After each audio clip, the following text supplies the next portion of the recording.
Howard. I am the Deputy Coordinator of Feed the Future, which is the U.S. government's global food security initiative.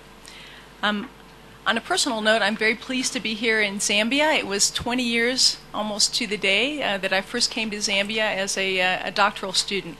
And I lived here for a year between 1991 and 1992, carrying out my dissertation research. So it's a special country for me.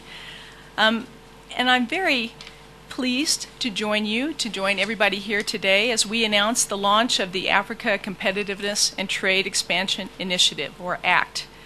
The USAID is committing up to $30 million per year for the next 4 years, subject to availability of funds. ACT will continue the focus on trade begun under AGOA. It will have a strong emphasis on two complementary objectives. First, stimulating U.S.-Africa trade, as Ms. Lazare talked about, and also Ambassador Kirk this morning. And secondly, an emphasis on stimulating regional trade in Africa, and especially trade in staple food commodities. This is a key development priority for the United States under the Global Food Hunger Security Initiative, Feed the Future. The ACT initiative will build on the success of the trade hubs the U.S. has supported since 2006 in West, East, and Southern Africa through USAID's African Global Competitiveness Initiative. And shortly I'll turn to my colleagues to tell you a little bit about the specific successes of the trade hubs, and also to give you a little bit of a preview on what they consider to be the key challenges and opportunities as we go forward under this new initiative. I want to tell you a little bit about, more broadly, the successes that we realized under the AGCI.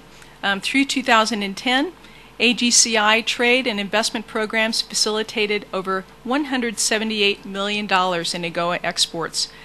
It also provided export capacity building assistance to over 234,000 firms and trained nearly 660,000 Africans in trade capacity building.